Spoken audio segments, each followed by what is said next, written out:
So welcome to Jumbo IS and welcome to our lecture series called Daily MCQ Practice. In this lecture series, we cover a particular day's current affairs through a set of 4 to 5 MCQs.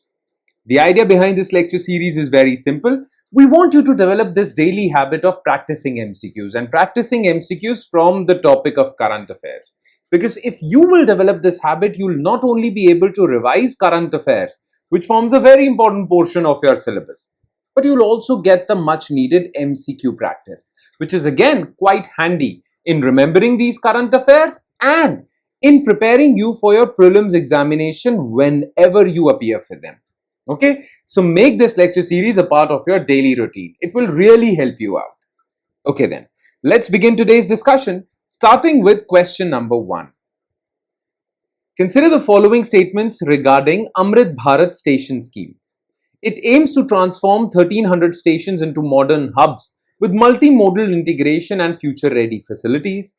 It was launched in December 2022 by Ministry of Railways. It shall be aligned with Sugamya Bharat Mission or Accessible India campaign of Government of India. Okay, so Amrit Bharat Station Scheme is a scheme in which we will revamp 1300 railway stations of India into modern hubs with all the basic civic amenities, with all the basic connectivity, multimodal connectivity, all basic facilities, green spaces, solar electricity, everything. Okay, so yes, this is true. First statement is correct. So it is a scheme to revamp our railway stations.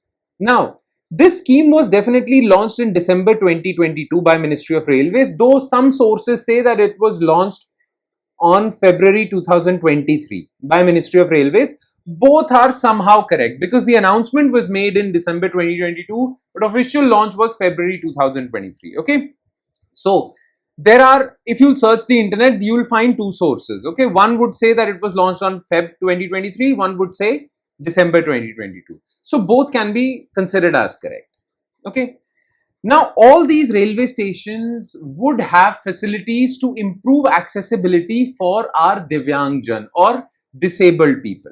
Okay, now improving accessibility for disabled people comes under Sugamya Bharat Mission or Accessible India campaign. Okay, so this is also correct. All three statements are correct. The answer is C.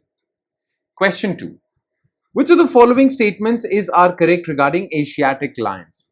Also known as Persian lions, this lion subspecies is now exclusively found in Gujarat. The IUCN status of these lions is endangered. Gir National Park and Wildlife Sanctuary is the major protected area where they are found. Male African lions are larger in size and have bigger manes than Asiatic lions.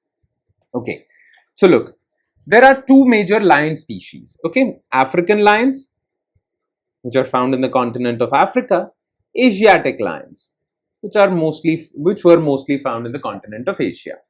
Now, Asiatic lions, once upon a time, not more than 100 years ago also, they roamed around, Central Asia, Middle East, Persia, and even Indian subcontinent. Okay, that is why Asiatic lions are also known as Indian lions or Persian lions, because they roamed around Persia, which is Iran also.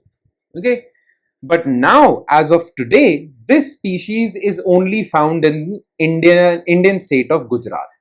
There, they have become extinct from everywhere else in Asia, and they are now only protected in Gujarat. So, first statement is correct.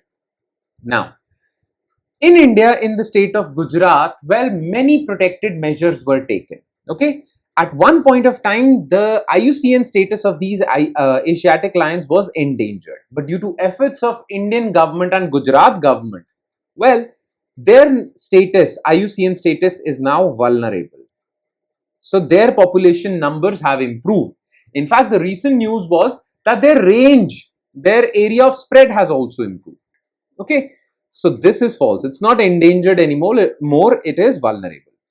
Now, these Asiatic lions are found in Gujarat only, and in Gujarat, the major protected area where they are found are Gir National Park and Wildlife Sanctuary.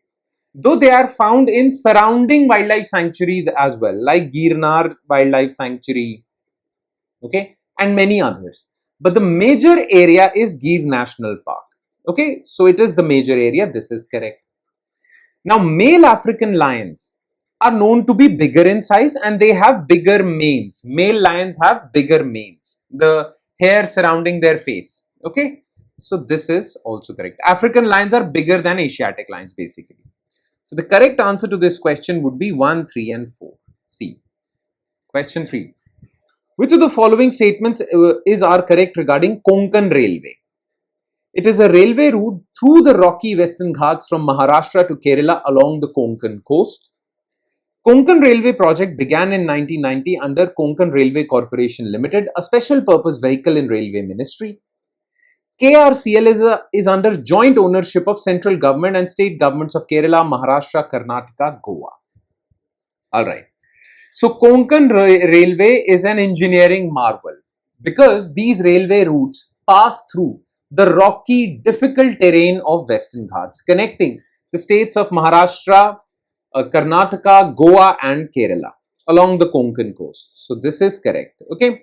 Now this project began in 1990 under KRCL and KRCL is a subsidiary or special purpose vehicle under Railway Ministry. Absolutely correct. Okay.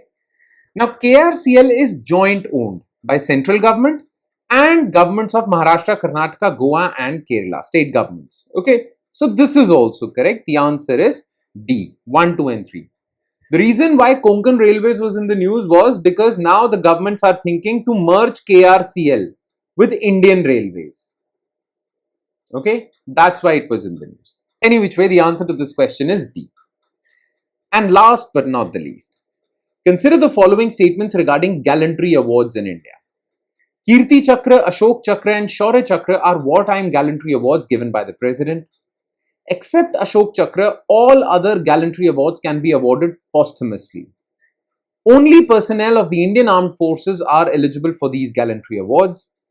Paramveer Chakra is the highest gallantry award. Okay. So gallantry awards are given to mostly the military personnel or paramilitary personnel for their utmost bravery. Okay. Now there are 6 types of gallantry awards in India. Okay. The highest among them is Paramveer Chakra. Okay. Mahavir Chakra is also there. Veer Chakra is also there. Then there are Ashok Chakra, Kirti Chakra and Shaurya Chakra. Okay.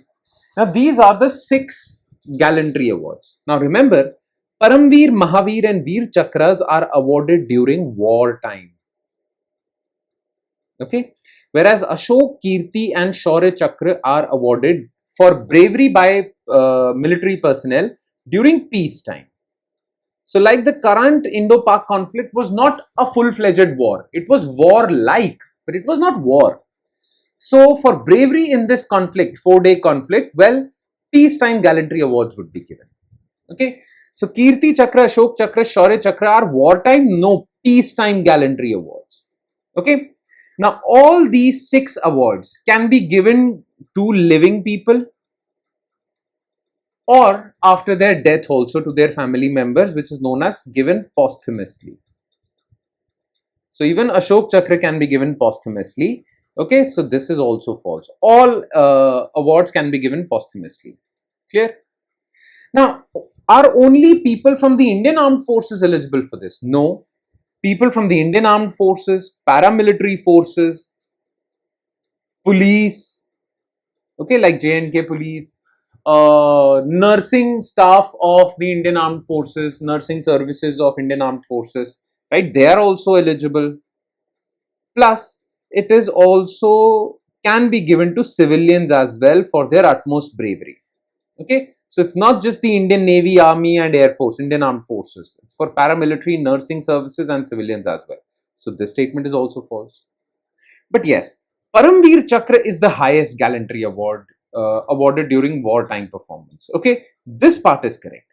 Now the question was which of the above statements are not correct. So 1, 2 and 3 are not correct. The answer to this question is B. Alright. And with that, we conclude today's session. Thank you so much for watching, everyone. And I'm sure it has added value to your preparation. But like I say this every time, it would add more value if you revise this lecture as well. And by revision, I mean spending another 5 to 10 minutes taking a look at written detailed solutions to each and every MCQ discussed above. Now, these solutions are provided in our notes, and these notes are shared on our Telegram platform. The link to our Telegram channel is provided in the comment section just below this video. On that note, I'll be signing off with the promise of seeing you again with another set of MCQs. Thank you, everyone.